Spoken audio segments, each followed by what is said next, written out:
Mm, mm, mm, mm, mm, mm, mm, mm, mm, mm.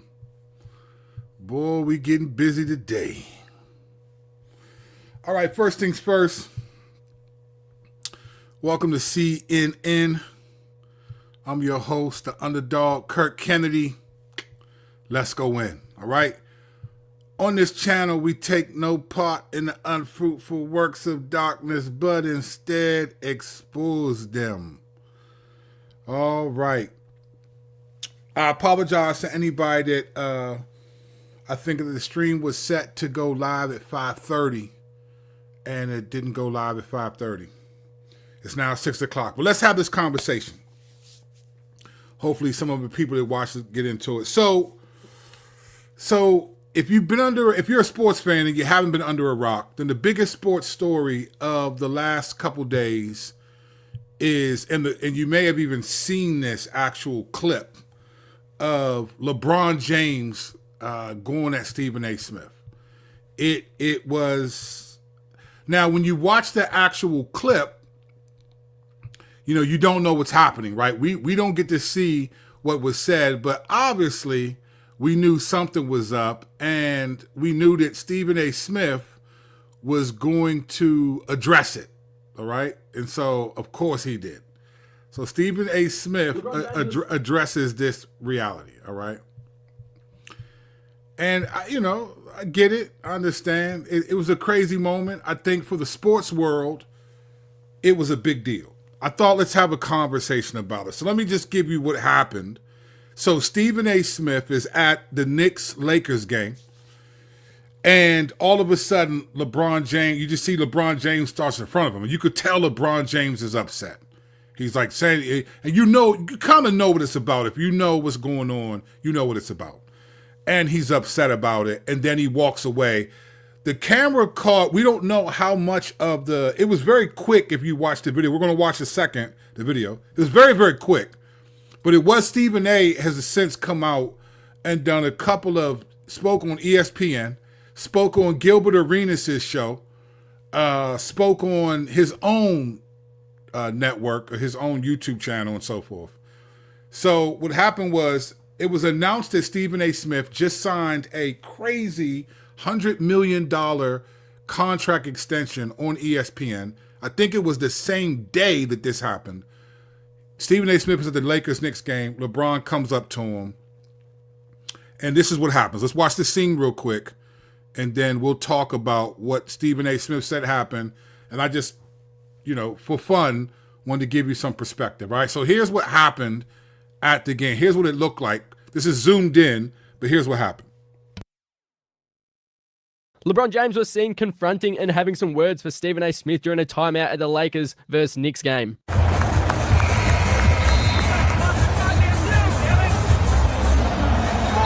And I love how Markieff Morris is just there listening, but obviously whoever filmed the video wasn't expecting LeBron to go up to Stephen A. Smith and have some words for him, so obviously only caught the end of it. But Stephen A. has publicly spoken about LeBron, and especially Bronny, and that's what people are speculating what this conversation was about. I'm not a lip reader, but it kind of looks like LeBron says, I don't care, bro, keep my son out of this shit, bro, or something along the lines of that, or like something like, I'm gonna tell you one time. Let me know what you think in the comment section, what you think. All right, so that's pretty much what happened. That's what we saw. Now, when you hear Stephen A. Smith talk about it, he basically said what happened. And so it's clear that what the camera saw was, the camera probably didn't catch the whole thing, because what we saw was like 5 seconds, right? So here's what Stephen A. Smith said. And I'm paraphrasing, but here's what he said. And I want to give some thoughts about this. So Stephen A. Smith said that he's at the game. It was during a timeout in the third quarter, that LeBron just shows up and he basically says, stop talking about my effing son, right? And then he was angry. So Stephen A. Smith said, hold on. He said, nah, stop talking about my effing son. That's my son. You talking about my son. Stop talking about my son. Woo, woo. And then he tried to say something. He was and he was like, well, wait a minute. And LeBron was like, nah, stop effing with my son. Stop effing with my son. And he walked off. All right. This is what, paraphrasing essentially, but almost literally what Stephen A. Smith said what happened. It didn't look like that's what LeBron said from the lips, but I don't work for the FBI, read lips, right? We'll take Stephen A. Smith at his word, but that's what he said. And then Stephen A. Smith basically said that LeBron was upset because things had been said about Bronny James. But Stephen A. Smith said he wasn't talking about Bronny James. He was talking about LeBron, saying, look, you're a father and you're making claims like my son is better than most of the people in the NBA. And basically when he got to the league, he just wasn't. And it was clear that he's there because of LeBron, of nepotism, right? And a lot of people felt that way when he was getting drafted. Even though he got drafted 55 in the second round, that was the kind of the story, right? So Stephen A. Smith was like, look, I didn't say anything about him when he was in high school and in college. I didn't want to touch it. He said, out of respect for LeBron, I didn't want to touch it. But when you get to the NBA, I didn't want to touch it. In fact, Stephen A. Smith said, I didn't even want to address the encounter. But the next day, his people are telling him that this thing has 15 million views. It's a viral story. And now he has to talk about it, right? So this is Stephen A. Smith's perspective. So his point is like, he felt like I was telling LeBron, you're making it worse for Bronny by saying these things about him. And apparently I didn't see this game. He got in against the Philadelphia 76ers and they just embarrassed him. Like he just, now truth be told, in the last 2 months, Bronny James been cooking in the G League. I mean, I'm talking about dropping 35 and stuff that, and to be, I'll be honest too, I didn't think he was ready. I watched him play in high school at Sierra Canyon, and I thought he was okay, but he wasn't like a phenomenal player, right? It was clear that he's getting a lot of hype because LeBron's his dad, all right? So Stephen A. Smith basically said, look, I had to say something about him because he's in the league, but he said, but I was really addressing LeBron as a dad, because this is what Stephen A. said. If LeBron would have gave me a chance to respond, I would have told him, I wasn't talking about your son. I was talking about you, right? So this is the narrative. I've watched a lot of people talk about this. I haven't seen any Christians really get into it. And I think there's one thing that, as a Christian, why I'm glad this happened. And I'm going to explain a couple different points. So let's start. I'm just going to give some perspective. As a sports fan, I'm glad this happened. Because this is the thing, though, right? LeBron James, and everyone has said this, LeBron James is always talked about. I mean, he's in the conversation. For some people, LeBron James is the greatest of all time. He's the GOAT. I personally still hold that Michael Jordan is the GOAT, but I respect and can appreciate people who think LeBron is the GOAT. I personally think that, especially if Steph Curry gets 5,000 threes, if he reaches that, I think he has to be put in the conversation because I think he's changed the game of basketball more than LeBron. LeBron was a phenomenal phenom, came into the league with a pro body and balled. But I think Steph Curry, in terms of the game of basketball, I don't think anyone's had the impact on the game. Steph Curry has the whole world shooting three-point shots. But that's not what this video is about. So LeBron is considered either second or first in many people's eyes, right? He gets talked about a lot. We've heard people say all types of things about him. I've heard Stephen A. over the years talk about LeBron James a ton. A lot of people have, right? What's the guy's, oh man, why am I drawing a blank on his name? The guy from Fox Sports 1, the white dude. Oh man, how am I dropping a blank on his name? I can't believe it. This is when you know you're getting old, when you can't even remember people's names. But he was the name just went, it came and went. It'll come back to me, right? He'd be doing it with Lil Wayne and stuff. Skip Bayless. Yes, Skip Bayless. I'm getting old. Skip Bayless always had negative things to say, right? We've never seen LeBron actually do this. We've never seen LeBron do this, get in someone's face and be like, hey man, you're doing too much, right? LeBron was offended. We saw the clip, right? As a sports fan, I actually am glad this happened for two reasons. One, I think guys like Stephen A. Smith, you just got $100 million contract. This is the thing. Let me say this too. Stephen A. Smith said, LeBron has my number, or his agent, Rich Porter, has my number, or Rich, I think it's Rich Porter, yeah, has my number. He named someone else that has his number. So essentially, he said LeBron could have called me and talked to me privately. Let me tell you why I'm glad LeBron didn't do that. Because if you know anything about sports, particularly in the modern era, Stephen A. Smith is the voice of sports, right? He's the voice. He didn't get $100 million contract from ESPN because he's not influential. He's the voice of sports. I've watched Stephen A. Smith, in my opinion, demonstrate a lot of arrogance, and he knows he's that dude, right? He makes sure everybody knows he's that dude. Even though he's entertaining at times, there are times where I feel like he's just talking like that because he's Stephen A. Smith and all this stuff, right? I think it was good as a sports fan because I don't think LeBron should have called him privately. Stephen A. Smith's in that world, when you make your comments publicly, you should be allowed to be addressed publicly. Now, LeBron has never demonstrated violence, so I didn't think LeBron was going to be violent. I don't think Stephen A. Smith thought that, but it was like, bro, you are the GOAT of sports media, and now you're standing in front of the GOAT of one of the main sports that you cover, basketball, right? I think I'm glad LeBron did that publicly because I think as a sports fan, I think sometimes we treat these athletes as if like they're robots. Like, listen, bro, these are human beings that have emotions. We they get fined if they lose their temper and stuff. It's like, man, praise God that these grown men who are just human beings, many of them are not believers, so they don't even have the Spirit of God to prevent them from giving in, right? I think that it's good because they don't get enough credit for the self-control that they demonstrate. And, and Stephen A. Smith is honestly, I enjoy him a lot, but he's just a big mouth dude. And he will say, well, I'm Stephen A. Smith. I'm going to say what I say. And I think he's never been checked. Stephen A. Smith hasn't been checked. And as a sports fan, I think one of the things that I heard these athletes say, and I can agree with this in a different way. They were like, man, it's kind of tough sometimes when someone who didn't play the sport has the power to change how people think about you who do play the sport. And I can attest to that only as a pastor.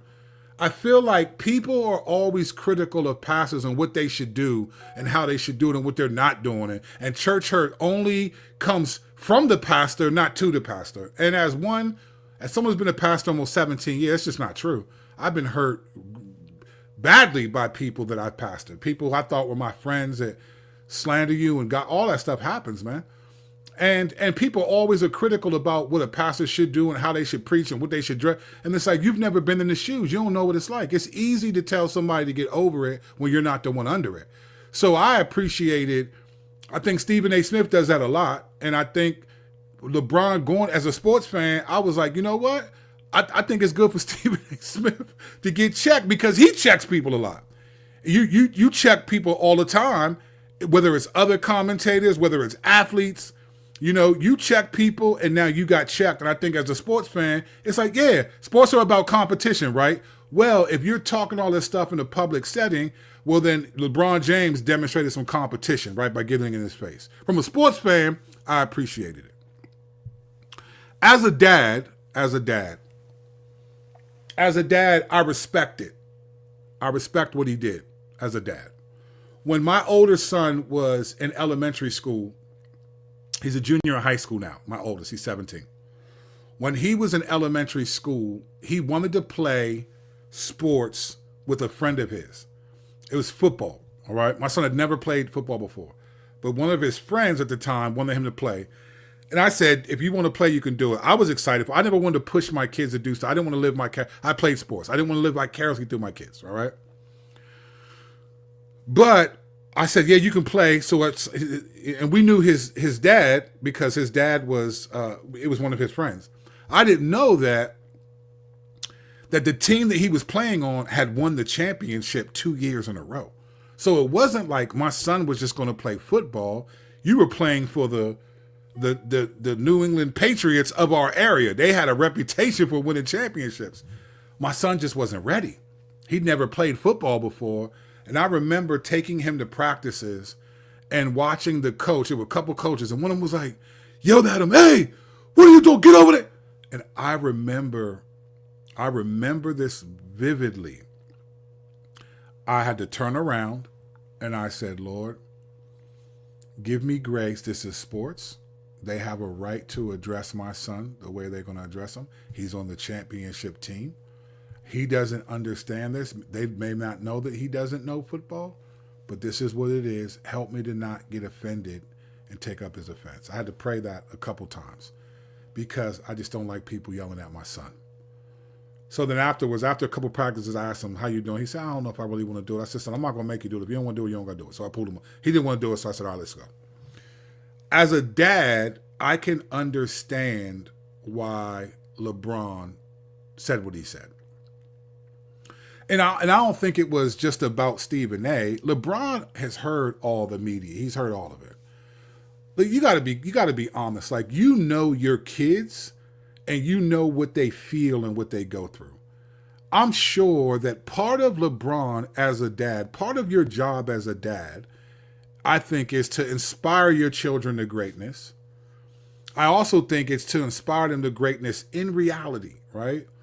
So I do think that LeBron sees the pain that his son feels. He understands that his son probably struggles with the fact that he's not his dad, that he wished he was his dad, and then a lot of people point that out. LeBron sees the hurt that his dad feels, and any parent is going to feel that for their children. They're going to feel that because you know how he's crying. You know, it's not like Bronny James isn't trying to work hard and get better. It's not like that, right? It's not that. It's not that he hasn't been. It's just that as a dad, I get it. I was tempted on a level that was far less significant than that. I get it. As a parent, this is why parents be crashing out at their kids' games. Crashing out. Embarrassing their kids because you feel it. This is your baby. And I think even though it's sports and we get it, like, and I appreciate Stephen A saying that wasn't an athlete that talked to me. That was a dad. I appreciated Stephen A saying that because I think that's real. That was a dad. That's a dad talking to you about his son, right? So as a dad, I respect what LeBron did. I don't know if, I can't say, you know what, you people say, well, I don't know if I would have done that. At that level, I don't know if I would have done that. I think LeBron exercised a lot of self-control over the years, right? As a dad, I respect it. I get it. You love your kids. And when people are saying things that hurt your kids, and when you have the greatest mouth, the greatest mouth in sports media saying things, you get it. But I also think this, though. I also think that, like, LeBron has never done this. So I think he took some of it out on Stephen A. I do. But I think he also did it because, like, Stephen A.'s a dad.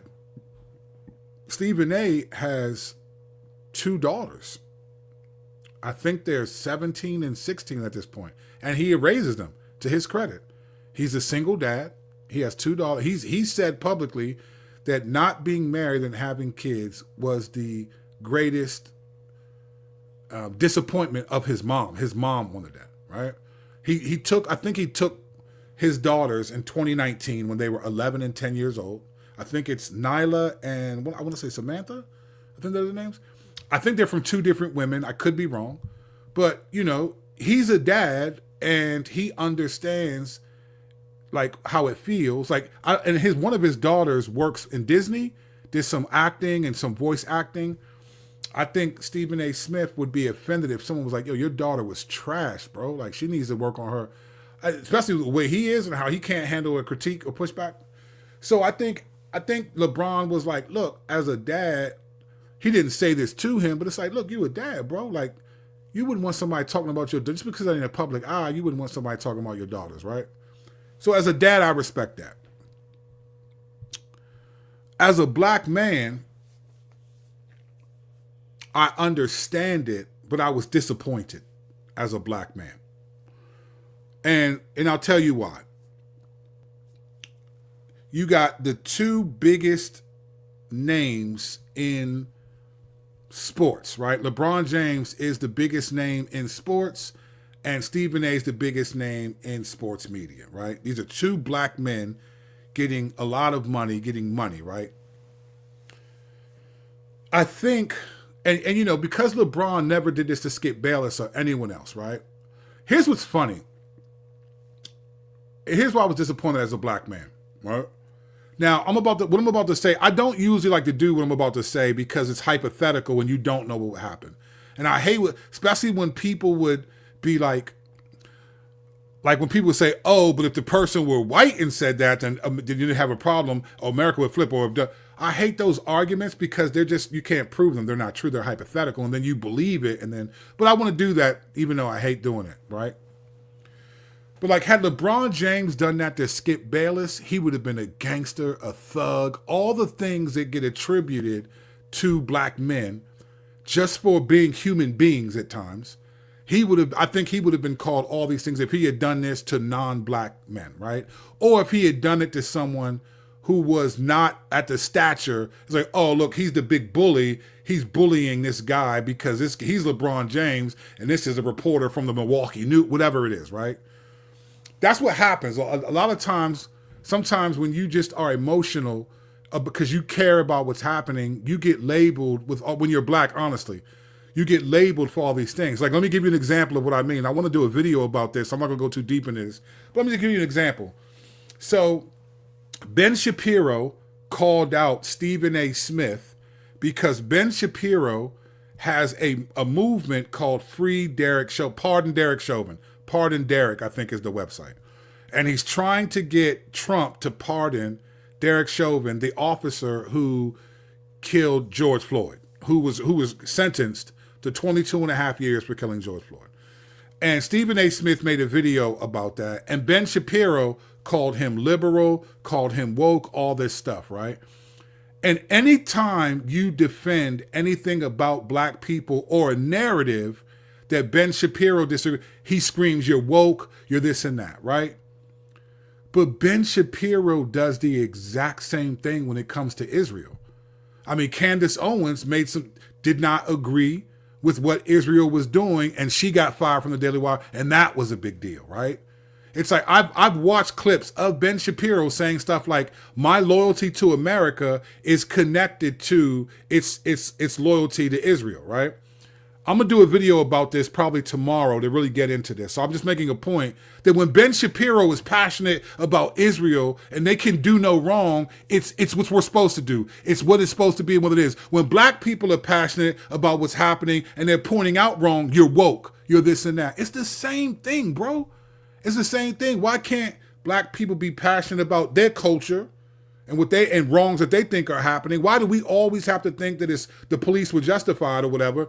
But when it happens to Israel and you speak out against it, Ben Shapiro comes after you. It's like Israel can do no wrong. It's like, Ben, it's no different, bro. If it's woke for us and it's woke for you, if Stephen A. Smith wasn't black, this is what would have been the narrative, right? I think it would have been the narrative.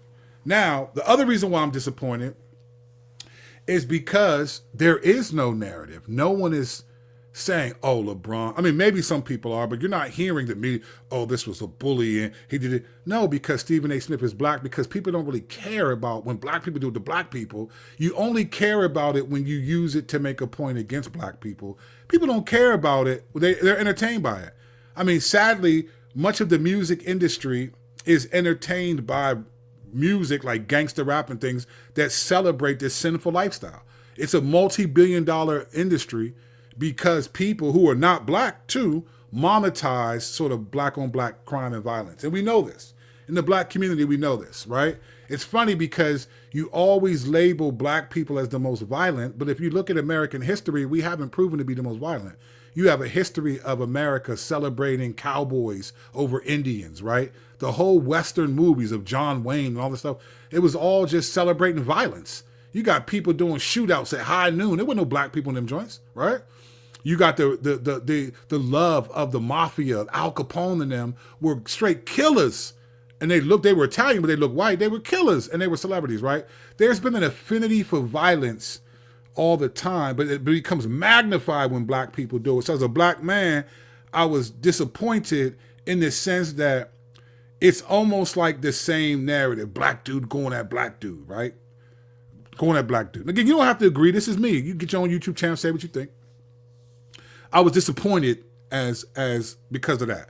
And I think too, I think part of what LeBron was offended at was like, Skip, you a black man, you a powerful black man. Like, you basically acting like Steven in Django. You know what I'm saying? Like, there's a reason why black people, not all, but there's a reason why some black people get offended when some black people, like a Candace Owens or different people, call out things, not even because they're wrong, but the way that you do them, as if there's no historical legacy that contributes to that. It is fascinating to me, going back to Ben Shapiro, how the legacy of Israel's suffering is at the top, but every time black people mention it, they're just woke. It's just the double standard is always there. And you can say that that's woke or not if you want to. I'm woke in the Ephesians 5 sense, right? I'm going to pay attention. I'm alert. I'm hip. And so I just think, like, as a black man, I was like, ain't nobody saying this is bullying. Ain't nobody saying this. Ain't nobody saying that, because they don't mind seeing that when it's black on black. They only hate it. They only don't like it when they're trying to prove that you're woke if you're black and speak up for violence against black people. Well, you guys do it to each other. Well, who doesn't do it? I don't know any community that doesn't kill each other, right? So that's just the reality. So as a black man, I was a bit disappointed. As a Christian, pastor Christian, I was actually encouraged that LeBron did this. And let me tell you, I know it's probably like, what are you talking about? I wasn't encouraged because, like, I thought LeBron was going to hit him, or I thought that. I was encouraged by everything that was said. That Stephen A. acknowledged that this is a father. I was talking to a father. And he made that very clear. And he said, as a father, I'm a father. He made that very clear. As a Christian, I was actually encouraged that LeBron did this. And not because I think you should stand up for your kid and, like, you're just trying to, Let me tell you why I was encouraged. Because in Christianity, and the reason why people sometimes reject following Jesus and being a Christian is because of this idea of the doctrine of hell. Now, I personally think, biblically speaking, that hell is basically the eternal consequence for not accepting and believing in Jesus Christ and living for Jesus Christ, right?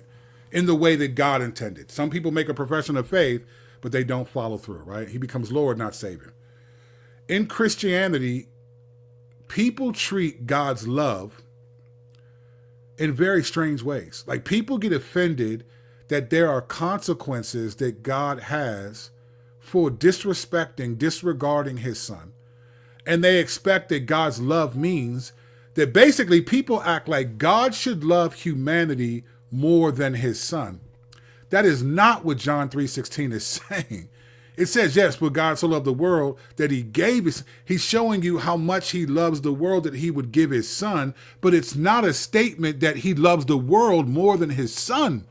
That's not what it is. That's not what it is. Now, we're not talking about what view of the atonement you think. You know, I personally am a hybrid between penal substitution and Christus Victor. There's 7 atonement theories. That's not what this video is about. I'm a hybrid. I don't think one of them does. I think we emphasize one aspect, but Jesus did a few things. It wasn't just he took the penalty. So if you're in the chat talking about, well, I'm not, I don't care. That's not what this video is about. The point I'm making is that the Bible, God has made it clear. You know, in the New Testament, in the Gospels in particular, there's only a few times that God the Father talked. And every one of them were either directly to his son or about his son, right? So you get the Matthew 3, Jesus is baptized. The Spirit descends on him like a dove, and you hear the Father say, this is my son. This is my beloved, who with whom I am well pleased. You hear that, right? You see Jesus in the taking Peter, James, and John in the transfiguration, right? And you have the Father comes through a cloud and said, this is my son whom I love. Listen to him, right? They were terrified, right? Listen, you don't get to hear the voice of the Father that often.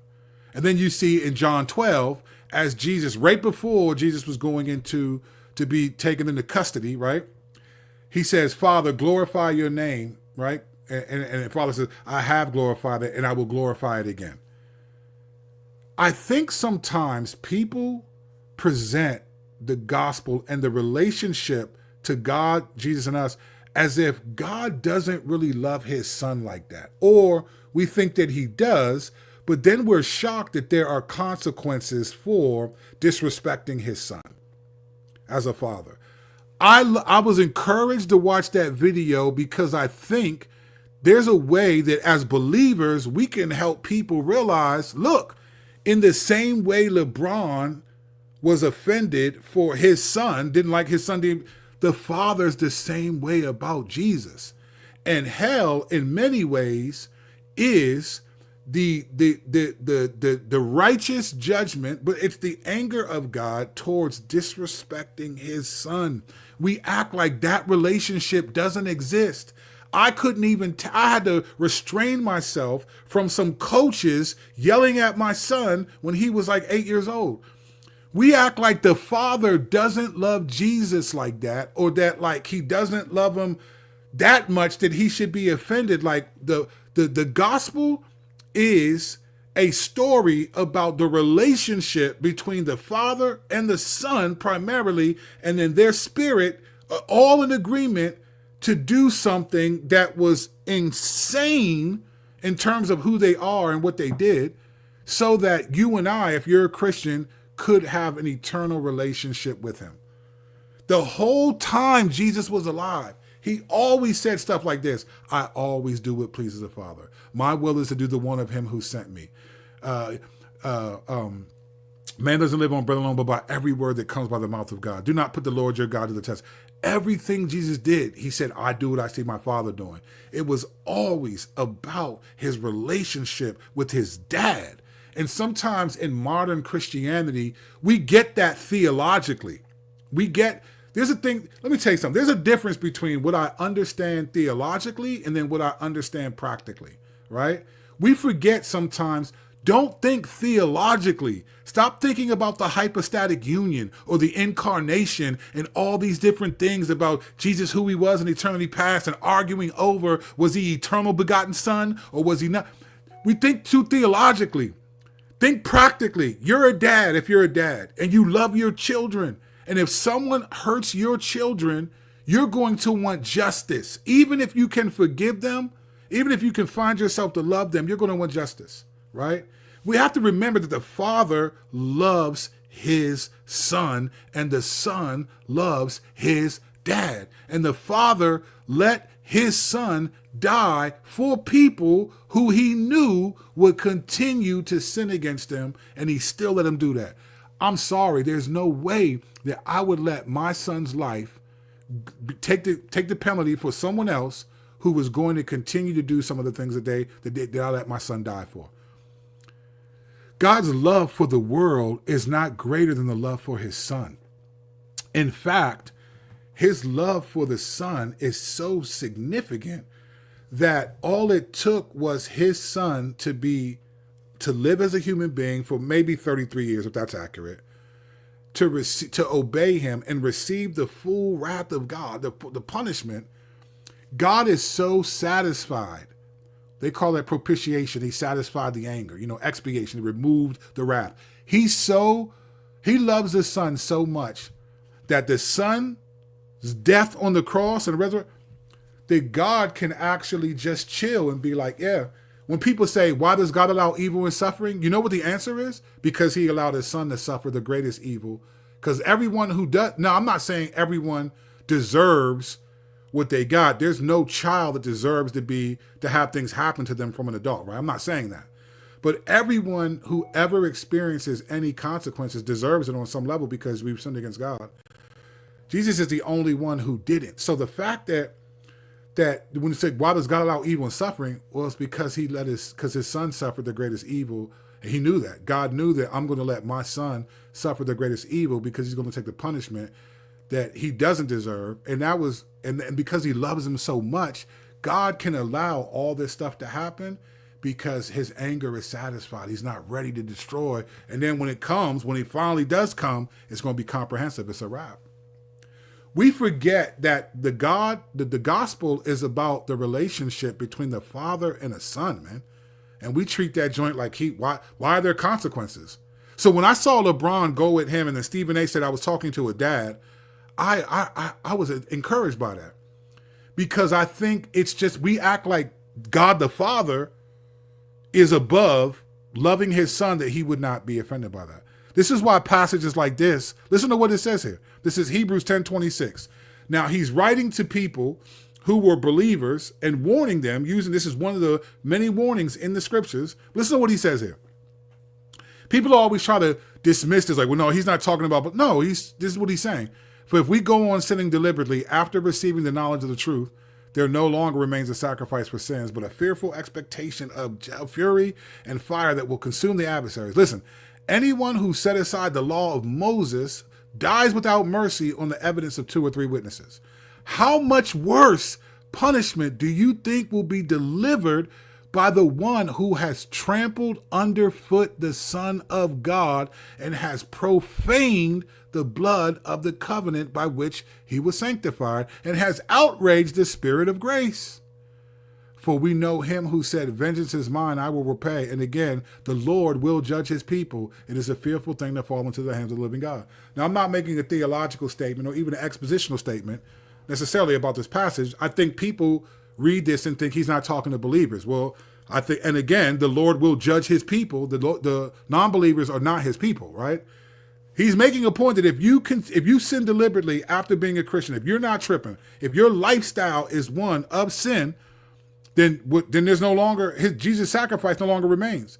But in verse 28, he says, look, you died by the law of Moses without mercy on the evidence of 2 or 3 witnesses. Verse 29, how much worse punishment do you think will be delivered by the one who has trampled underfoot the Son of God and has profaned the blood of the covenant?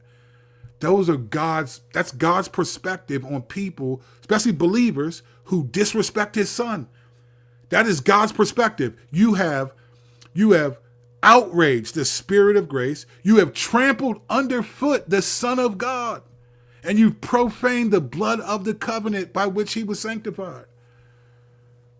This is the words of a father. This isn't a God who's just metaphysical. These are the consequences coming from a father who loves his son. And for that reason, I was encouraged by what LeBron did. Because it wasn't about LeBron to me.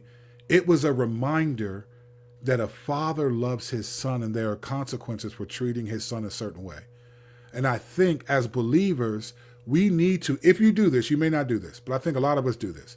We need to stop thinking about the relationship between the father and son from a theological perspective. Oh, they're 3 in person and 1 in essence. And we need to stop acting like that doesn't translate practically. Like the father doesn't love his son way more and way more perfect than you and I love our children. And if us being sinful, remember when Jesus said, if you who were evil will give your son a fish if he asks for a fish, will you give him a fish, not a stone? Why would the father do that? Who's not evil, right? I just think we're so used to the gospel and so used to that we forget, like, man, the father loves his son, fam. He loves his son. And there are consequences for trampling his son underfoot, just like you and I would want there to be consequences if someone unalived our children or badly hurt our children. We could forgive them. We could even find ourselves to love them, but we wouldn't be like, hey, I don't want no punishment for them. I want you to the full extent of the law. I would do that 100%. You hurt my kids, man, that's going to be a trial for me. It's going to be a trial for me. I think it's unrealistic to think that the father is going to just be like, hey, no punishment for anyone who just disrespects what my son did.